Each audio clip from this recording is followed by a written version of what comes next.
లెహెంగా కూర్చుంటే blouse కూర్చోదు, blouse కూర్చుంటే lehenga set అవ్వదు. ఈ రెండు సక్రమంగా ఉన్నాయంటే ఫోటోల్లో దుపట్టా సరిగ్గా పడదు. By the way, dupatta select చేసుకునే ముందు హాయ్ ఎవ్రీవన్, మనకు సెట్ అవ్వని అవుట్ఫిట్ వేసుకుని ఫ్యాషనబుల్ అనిపించుకోవడం కంటే మనకి సెట్ అయ్యే అవుట్ఫిట్ వేసుకుని గార్జియస్ అనిపించుకోవడం 1000 times బెటర్. నేను విక్రాంత్ శర్మ, ఆ ఫ్యాషన్ డిజైనర్ ఫ్రమ్ హైదరాబాద్. నేను ఈరోజు చూపించబోయే అవుట్ఫిట్ ఇది. ఈ అవుట్ఫిట్ ఎందుకంత స్పెషల్ అంటే, ఈ అవుట్ఫిట్ చేయడానికి నేను 4 డిఫరెంట్ సెగ్మెంట్స్ నుంచి రెఫరెన్సెస్ తీసుకున్నాను. ఇందులో ఫస్ట్ సెగ్మెంట్ కాంచీపురం కంచి బార్డర్ని దీనికి పెయిరప్ చేశాను.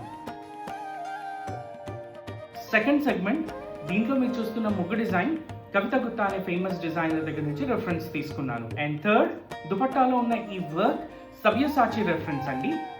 అండ్ ఫైనలీ, ఈ హ్యాండ్ వర్క్ ఉంది కదా, ఈ హ్యాండ్ వర్క్ మనకు గుజరాత్లో ఇలాంటి టైప్ ఆఫ్ హ్యాండ్ వర్క్ అనేది చాలా ఎక్కువగా చూస్తాము. ఇలా 4 డిఫరెంట్ సెగ్మెంట్స్ని క్లబ్ చేసిందే ఈ అవుట్ఫిట్. సరే, ఈ అవుట్ఫిట్ని ఇక స్టైల్ చేసి చూపినా. అదేంటో కానీ నాకు కటింగ్ అంటే చాలా బద్ధకం వచ్చేస్తుంది. ఒక్కసారైనా సరే కటింగ్ని పోస్ట్పోన్ చేయకుండా మొదలెట్టిన దాఖలాలు లేవు. కుట్టడం అంటే ఎంతసేపు అయినా కూర్చొని స్టిచ్ చేయగలుగుతాను, కానీ కటింగ్ ఎందుకో నాట్ మై జోన్ అనిపిస్తుంది.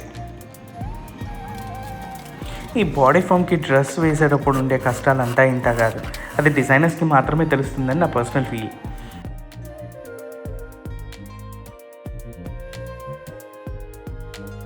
లెహెంగా కూర్చుంటే బ్లౌజ్ కూర్చోదు, బ్లౌజ్ కూర్చుంటే లెహెంగా సెట్ అవ్వదు. ఈ రెండు సక్రమంగా ఉన్నాయంటే ఫోటోల్లో దుపట్టా సరిగ్గా పడదు. By the way, dupatta select చేసుకునే ముందు మినిమం 2.75 ఉండేలా చూసుకోండి. మీరు ఒకవేళ డైబుల్ ఫ్యాబ్రిక్ తీసుకుంటే 3 meters తీసుకోండి, ఎందుకంటే డై అయిన తర్వాత దుపట్టా ష్రింక్ అవుతుంది. This is the final output. నచ్చిందా?